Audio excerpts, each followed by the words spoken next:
Epione pain management and regenerative centre. ఇక మీ నొప్పులు శాశ్వతం కావు. Welcome to RTV. నేను మీ రవినాయక్. మనతో పాటు ఎంపీ అభ్యర్థి గోమాస శ్రీనివాస్ ఉన్నాడు. ప్రధానంగా బీజేపీ ఎంపీ అభ్యర్థి మారుతున్నాడని ఒక ప్రచారం జరుగుతుంది. దీంట్లో వాస్తవం ఎంత ఉంది, అసలు నిజమేందన్నది ఒకసారి ఎంపీ అభ్యర్థి గోమాస శ్రీనివాస్తో తెలుసు. అన్న నమస్తే. ఏంటన్నా ఎంపీ అభ్యర్థిని మారుస్తున్నారు అంటున్నారు, నిజమా? ఎంపీ అభ్యర్థిని మారుస్తాడని అటువంటి ఏదైతే మాట మీరు అడిగారో అది పూర్తి స్థాయిలో అవాస్తవము. ఒకసారి ఈ దేశంలో భారతీయ జనతా పార్టీ అభ్యర్థిని ప్రకటించిన తర్వాత అది సాధ్యం కాదు. ఎందుకంటే మోదీ అంటేనే గ్యారంటీ అంటేనే మోదీ గారు ప్రకటించిన తర్వాత పూర్తి స్థాయిలో మేము గత 25 రోజుల నుండి ఈ ప్రాంతంలో పూర్తి స్థాయిలో ప్రజలలో మమేకమై ప్రచారం చేస్తూ ప్రజలను సమీకరిస్తూ దేశం కోసము, ధర్మం కోసము, ప్రజల యొక్క చైతన్యవంతమైనటువంటి సమాజం కోసము, తర్వాత ప్రజలలో పూర్తి స్థాయిలో ఒక అభివృద్ధి అనే వంశం కోసము ఈరోజు చేస్తున్నటువంటి ఒక దృఢ సంకల్పంతో మోదీ గారు దేశం యొక్క అభివృద్ధి కోసం చేస్తున్నటువంటి ప్రతి మాటని మేము ప్రజలకు వివరించడం జరుగుతుంది. ప్రజలలో మంచి స్పందన ఉన్నది. ప్రజలు పూర్తి స్థాయిలో మోదీ గారిని ఆశీర్వదించడానికి ముందుకొచ్చినట్టు కనబడుతుంది. ఏంటన్న ప్రధానంగా మారుస్తున్నారని ఈ ప్రచారం ఎందుకు జరుగుతుంది? ఎవరన్నా మీ పైన చేస్తున్నారా, లేదంటే ఏంది దీంట్లో వాస్తవం ఏంటి? ఈ ప్రచారం మరీ ముఖ్యంగా ఇప్పుడైతే భారతీయ జనతా పార్టీ పక్షాన నన్ను ఫైనల్ చేసిన తర్వాత కొద్ది రోజులు గ్లోబల్ ప్రచారం చేసినటువంటి కాంగ్రెస్ పార్టీ నాయకుడు చేయించిండు. ఎవరు? ఈ ప్రాంతంలో ఉన్నటువంటి కుటుంబ పాలన చేస్తున్నటువంటి వివేక్ వెంకటస్వామి గారు. వాళ్ళకి అనిపించింది ఏంటంటే ఈ ప్రాంతంలో పూర్తి స్థాయిలో ఇక్కడ శ్రీనివాస్ అనేటువంటి వ్యక్తి రేపు గెలవబోతున్నాడు కాబట్టి దాన్ని నన్ను ఓర్వలేక పూర్తి స్థాయిలో వివేక్ వెంకటస్వామి అనేటువంటి వ్యక్తికి ఉన్నటువంటి ఏదైతే మీడియా ఛానల్స్ ఉన్నాయో ఆ మీడియా ఛానల్స్ ద్వారా కూడా ప్రయత్నం చేసిండు. ఒక మైండ్ గేమ్ ఆడే ప్రయత్నం చేసి అభ్యర్థిని మారుద్దాము అనేటువంటి ప్రయత్నము మా పార్టీలు జరగట్లేదు, అది కాదు. కానీ వివేక్ వెంకటస్వామి గారు ఏదైతే ఈ ప్రయత్నము చేసి మైండ్ గేమ్ ఆడి ఓటర్లని కన్ఫ్యూజ్ చేయడానికే ప్రయత్నం చేస్తున్నాడు తప్ప దానికి మనకు సంబంధం లేదు.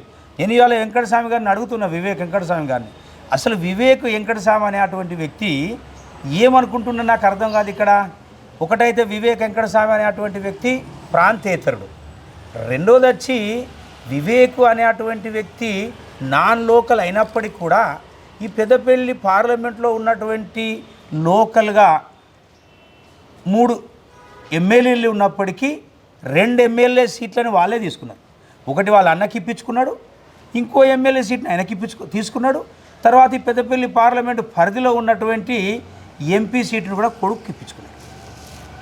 ఆ తర్వాత రేపు ఎన్నికలైన తర్వాత రేపు మళ్ళీ మంత్రి కాబోతున్నా చెప్తున్నాడు. కాబట్టి ఈ ప్రాంతంలో అతన్ని ప్రశ్నించే అటువంటి వ్యక్తి ఎవరు ఉండద్దు, ప్రశ్నించే అటువంటి వ్యక్తి ఉంటే రేపు నాకు ఇబ్బంది అవుతుంది అనే అటువంటి ఆలోచనతో, ఆ యొక్క అభద్రతా భావంతో, ఓడిపోతాము అనే అటువంటి భయంతో ఈరోజు కుటుంబ పాలన చేస్తున్నాడు. కాబట్టి కుటుంబ పాలనని ప్రజలు తిరస్కరించారు. దానికి మీరు చూసిండ్రు.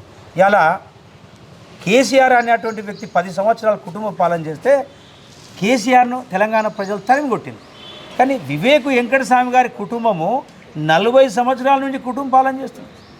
40 సంవత్సరాలు అంటే వాళ్ళ తండ్రి తర్వాత పెద్ద కొడుకు వినోద్ తర్వాత వివేక్ తర్వాత వివేక్ కొడుకైనటువంటి చిన్న పిల్లగాడు అమూల్ బేబీ లాంటివాడు వంశీకృష్ణ.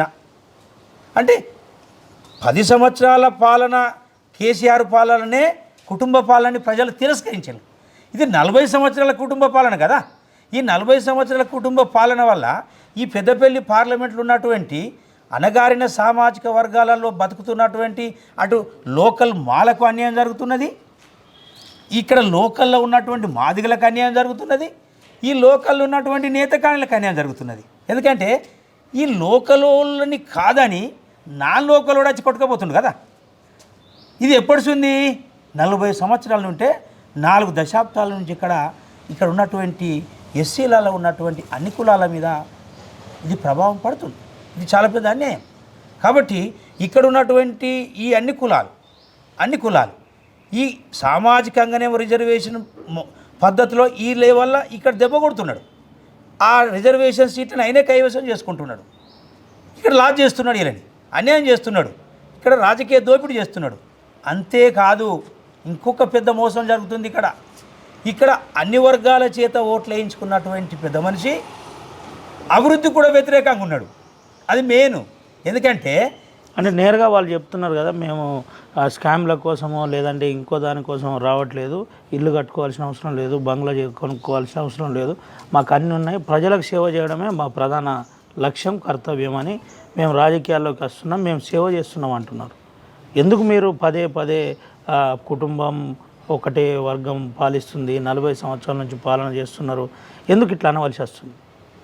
అంటే దీనికి మరీ ముఖ్యంగా ఒక బలమైన కారణం, వివేక్ వెంకటస్వామి గారి తండ్రి కాడ మొదలుకుంటే నేటి వరకు వాళ్ళు వాస్తవంగా వాళ్ళు సేవ చేస్తానని ఆలోచన ఉన్నట్టయితే వాళ్ళు హైదరాబాద్ చేయొచ్చు కదా, హైదరాబాద్లో చేయొచ్చు, వాళ్ళ ఓటు ఎక్కడక్కడ చేసుకోవచ్చు కదా. వాళ్ళ బంగ్లాలు ఎక్కడ ఉన్నాయి, వాళ్ళ ఇండ్లు ఎక్కడ ఉన్నాయి, అసలు వాళ్ళకున్న ఈ ప్రాంతానికి సంబంధం ఏంది? ఈ ప్రాంతంలో వివేక్ వెంకటస్వామి గారు అనేటువంటి వ్యక్తి కుటుంబంలో ఈ ప్రాంతం నుంచి ఏవో అమ్మాయిని చేసుకున్నారు, వాళ్ళు చేసుకోలే కదా. ఈ ప్రాంతం నుంచి కనీసం ఆయన కొడుకుకు ఒక అమ్మాయిని అడగలే కదా. అంతేకాదు ఇక్కడ ఉన్నటువంటి ఈ దళిత వర్గాల నుంచి ఎవరినైనా పిల్లని చేసుకున్నారా, పిల్లని ఇచ్చినలా? ఈ ప్రాంతానికి సంబంధం లేదు కదా. వాళ్ళు సేవ చేయడానికి 140 కోట్ల ప్రజలు ఉన్నారు, సేవ చేయండి. ఇవాళ నువ్వు ఉత్తరప్రదేశ్లో నీ ఇండస్ట్రీ పెట్టినావు, ఉత్తరప్రదేశ్ ఎక్కడైతే ఇండస్ట్రీ పెట్టినావో అక్కడ కూడా నువ్వు సేవ చేయొచ్చు కదా. అక్కడ నువ్వు చేస్తలేవు. ఇలా కావాలని పెద్దపల్లి ప్రజల దగ్గరగా సేవ చేస్తానంటే ఎట్లా? నువ్వేం సేవ చేస్తున్నావు? నీ సేవ ఏంది? నువ్వు చేసిన పని ఏంది? నేను 40 సంవత్సరాలు రాజకీయంగా గెలుచుకున్నటువంటి పీరియడ్లో నువ్వు ఎన్ని ఇండస్ట్రీస్ కట్టించినావు? ఇక్కడ లేవు కదా. ట్రస్ట్ పేరుతో బోర్లు వేపిస్తున్నాం, స్కూళ్ళకు బెంచ్లు వేపిస్తున్నాం, విద్య వైద్యం మీద మాతో అయిన సాయం చేస్తున్నాం, ఎవరైనా ఇబ్బంది ఉందంటే వాళ్ళందరికీ మేము మాతో తోచిన సాయం చేస్తున్నాం, ట్రస్ట్ ద్వారా ఉద్యోగాలు ఇస్తున్నాం అంటున్నారు. వాస్తవం కాదా భయ్యా? నేను అడుగుతున్నా ఇవాళ వివేక్ వెంకటస్వామి గారిని, మీరు అడిగిన క్వశ్చన్ చాలా వ్యాలిడిటీ క్వశ్చన్. భారత్ సర్కారు అనే అటువంటి ఒక సెంట్రల్ గవర్నమెంట్ పరిధిలో ఒక కంపెనీ రిజిస్ట్రేషన్ ఉంటుంది. ఒక కంపెనీ రిజిస్ట్రేషన్ అయినటువంటి కంపెనీకి ఉన్నటువంటి సిఎస్ఆర్ ఫండుని ప్రజలకు ఉపయోగపడేటువంటి డెవలప్మెంట్కి ఇవ్వాలి.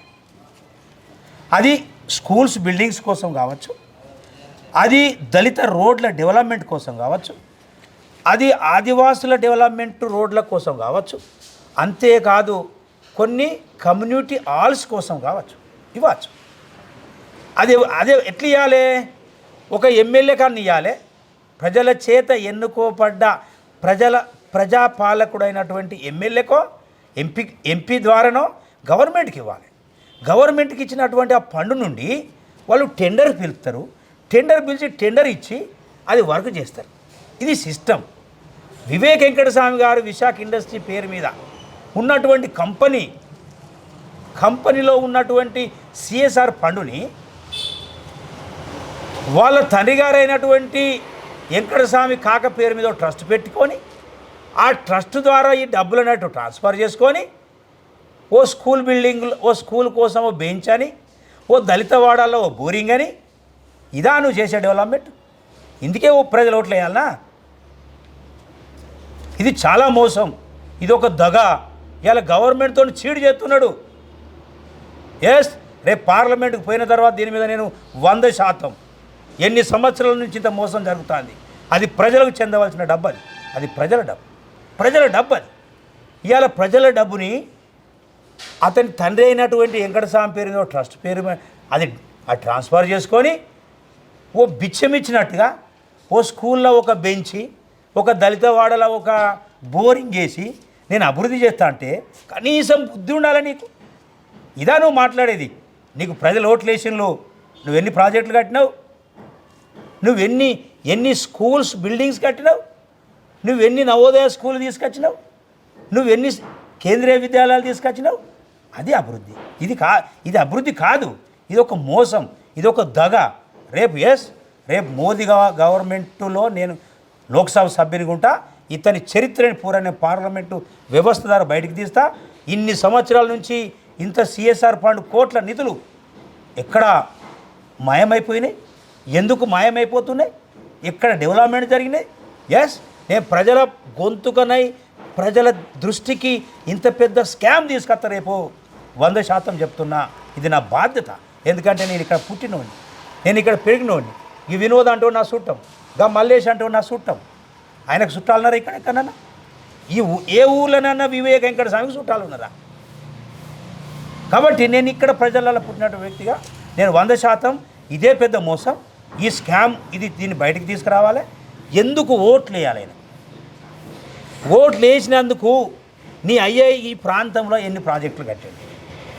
మీరేమో పార్లమెంటుకు పోతా అంటున్నారు, మీ పార్టీ ఏమో మీ పార్టీ టికెట్ మారుస్తుంది.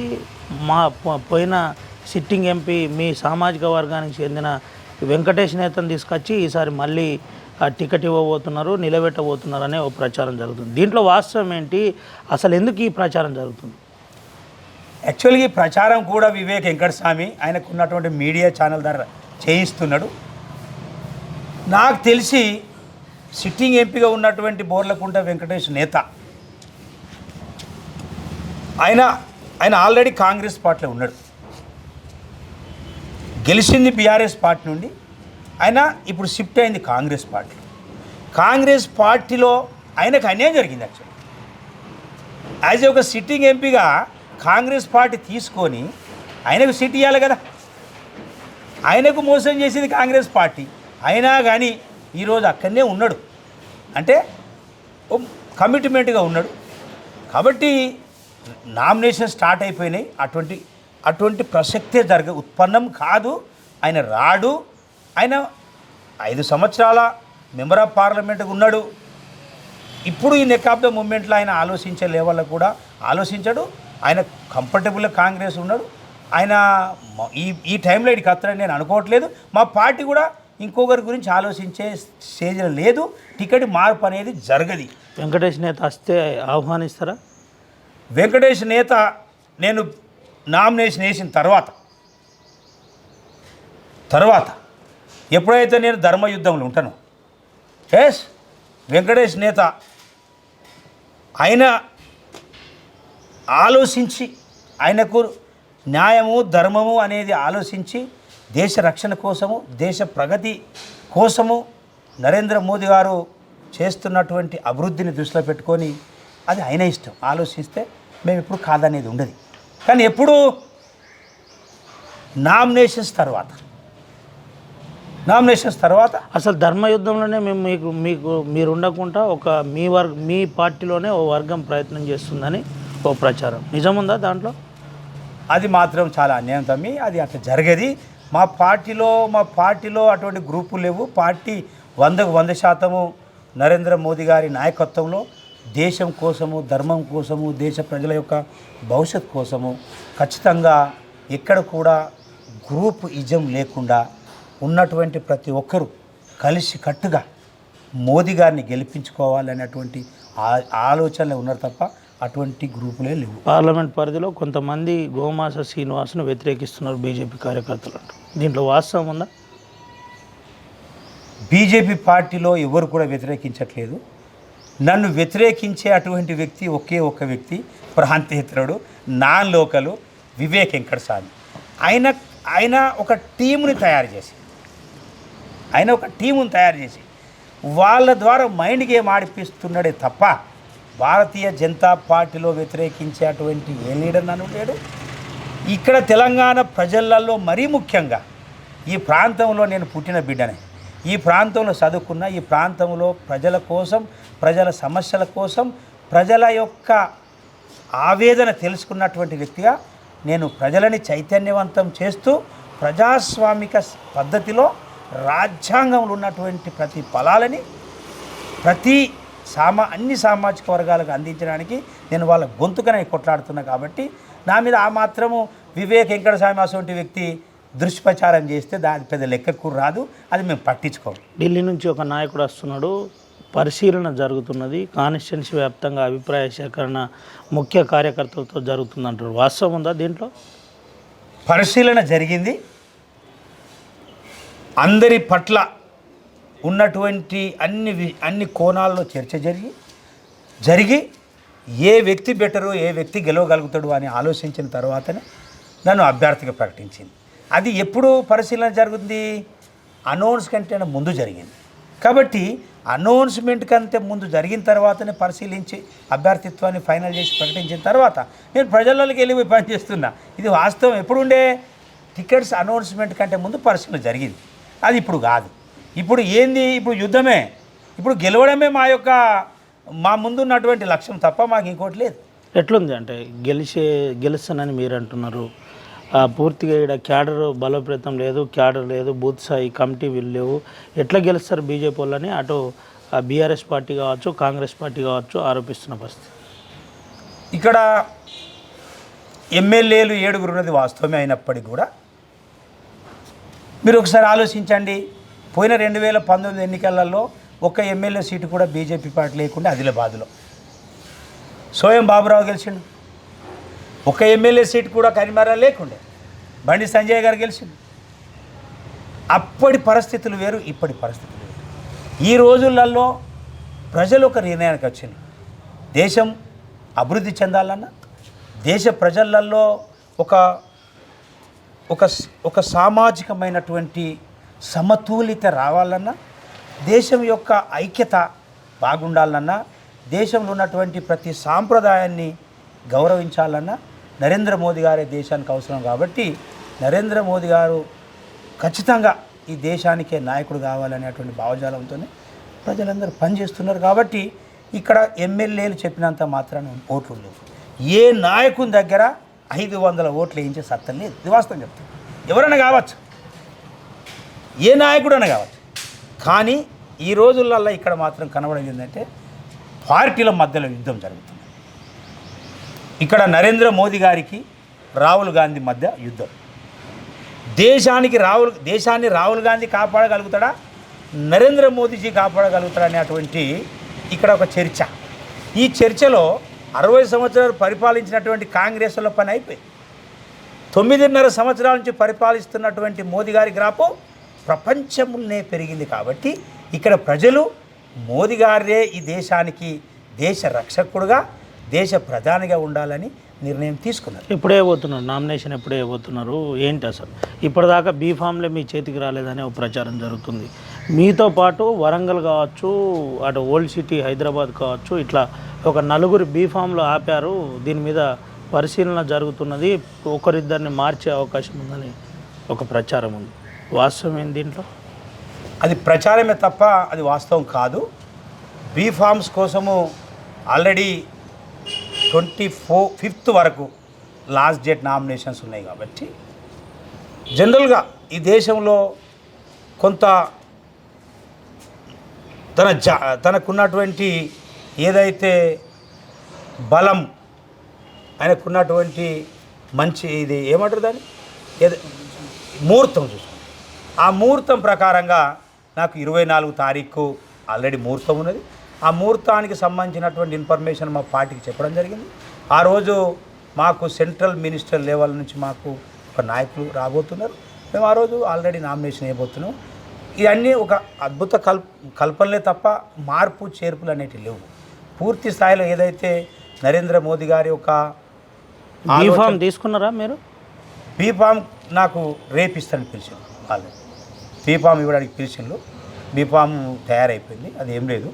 24వ తారీఖు నాడు నామినేషన్ అప్పుడు మా పార్టీ చాలా ఒక సిస్టమేటిక్ పద్ధతులు ఉన్నట్టు పార్టీ. కాబట్టి మా పార్టీ నాయకుడే బీఫామ్ తీసుకుని వస్తాడు. నేను కాన్స్టిట్యున్సీని వదులుకొని పోతలేను.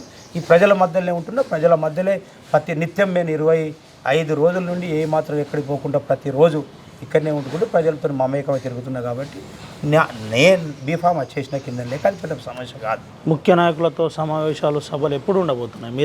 మీ పార్లమెంట్ పరిధిలో ఏమైనా ఉండబోతున్నాయా? 100% నామినేషను 24 తారీఖు తర్వాత పూర్తి స్థాయిలో పార్లమెంట్లో ఉన్నటువంటి క్యాడరు, పార్లమెంట్ ఉన్నటువంటి పెద్ద నాయకులు, తర్వాత మా ఇన్ఛార్జీలు, తర్వాత ఇక్కడ ఉన్నటువంటి ప్రతి నాయకులతో కూర్చుని ఇక్కడ ముఖ్య నాయకులు, తర్వాత పెద్ద బహిరంగ సభలతో పాటు అన్ని సభలు ఉంటాయి. నిత్యం మేము మే 10వ తారీఖు వరకు 11 వరకు పూర్తి స్థాయిలో ఒక నిమిషం కూడా వదిలిపెట్టేది లేదు. ప్రతి నిమిషాన్ని ఉపయోగించుకొని ప్రజల ముందుకు పోతాము. ప్రజల హృదయాలని మేము గెలుచుకొని మేము రేపు పార్లమెంటు పరిధిలో తెలంగాణలో అత్యంత ఎక్కువ మెజార్టీతో గెలిచే సీటు పెద్దపల్లి పార్లమెంట్. టికెట్ మారుతుంది అని ప్రచారం చేసే వాళ్ళకు ఆర్టీవీ ద్వారా గోమాస శ్రీనివాస్ ఏం చెప్పబోతున్నాడు? పెద్దపల్లి పార్లమెంటు ప్రజలందరికీ, పెద్దపల్లి పార్లమెంట్లో ఉన్నటువంటి ఓటర్స్ అందరికీ ఒక మనవి. ఈ పెద్దపల్లి పార్లమెంట్లో నేను ఎప్పుడైతే భారతీయ జనతా పార్టీ పక్షాన క్యాండిడేట్గా అనౌన్స్ అయినాం, కాంగ్రెస్ పార్టీలో ఉన్నటువంటి వివేక్ వెంకటస్వామి బీజేపీ పార్టీ నుంచి నన్ను అనౌన్స్ చేసిన వెంటనే వాళ్ళు ఒక ప్రయత్నం చేసి గోమాస శ్రీనివాస్ గారి క్రెడిబిలిటీని, భారతీయ జనతా పార్టీ ఒక కార్యకర్తల మైండ్ గేమ్ ఆడి విచ్ఛిన్నం చేయాలనే ప్రయత్నము వివేక్ వెంకటస్వామి చేస్తున్నాడు. కాబట్టి వివేక్ వెంకటస్వామి గారు చేస్తున్నటువంటి ఈ గ్లోబల్, ఈ మోసపూరితమైనటువంటి ప్రచారాన్ని నమ్మద్దు. ప్రజలందరూ ఆలోచించాలి. నరేంద్ర మోదీ గారు అంటేనే దేశానికి గ్యారంటీ అంటే నరేంద్ర మోదీ గారు. కాబట్టి నరేంద్ర మోదీ గారు నన్ను ప్రకటించిండు జగిత్యాల సభలో. కాబట్టి ఆయన ఆశీస్సులు మెండుగున్నాయి. కాబట్టి మీరందరూ కూడా నన్ను ఆశీర్వదించి పూర్తి స్థాయిలో నన్ను గెలిపిస్తారని నేను ఆశిస్తూ కోరుకుంటున్నా. రాబోయే రోజులలో పూర్తి స్థాయిలో ఈ ధర్మయుద్ధంలో మీరందరూ మమ్మల్ని ఆశీర్వదించి నడిపించాలి, ఓట్లు వేయాలని కూడా నేను ప్రార్థిస్తున్నాను. రైట్ అన్న, థ్యాంక్ యూ సో మచ్. ఇది పరిస్థితి. ప్రధానంగా గ్లోబల్ ప్రచారం చేస్తున్నారు. ఎట్టి పరిస్థితుల్లో టికెట్ మార్చే ఆ యోచనలో అధిష్టానం లేదు. 24వ రోజు ముహూర్తం నాకు బాగుంది కాబట్టి నేను సిద్ధంగా ఉన్నా. అదే రోజు పార్టీ నుంచి ఒక ముఖ్య నాయకులు, ముఖ్య నేతలు వస్తారు. అనంతరం నామినేషన్ వేయడం జరుగుతుందని చెబుతున్న పరిస్థితి. ముఖ్యంగా నాపై నా ప్రత్యర్థి వివేక్ వెంకటస్వామి ఈ ప్రచారం చేస్తున్నారు. వెంటనే కాన్స్టిట్యున్సీ పార్లమెంట్ సెగ్మెంట్లో ఉన్న ప్రజలందరూ ఆలోచించాలని చెబుతున్న పరిస్థితి కనబడుతుంది. దీంతో పాటు ఈసారి పెద్దపల్లి పార్లమెంట్ పరిధిలో ఖచ్చితంగా నేను గెలవబోతున్నానని ఆర్టీవీ ప్రత్యేక ఇంటర్వ్యూలో గోమాస శ్రీనివాస్ చెబుతున్న పరిస్థితి కనబడుతుంది. కేవలం సుమంత వినాయక్, ఆర్టీవీ, ఆదిలాబాద్ నుండి. మరిన్ని వీడియోస్ కోసం ఛానల్ ని సబ్స్క్రైబ్ చేయండి. లేటెస్ట్ అప్డేట్స్ కోసం వాట్సాప్ ఛానల్ ని ఫాలో చేయండి. అండ్ లింక్ డిస్క్రిప్షన్ లో ఉంది.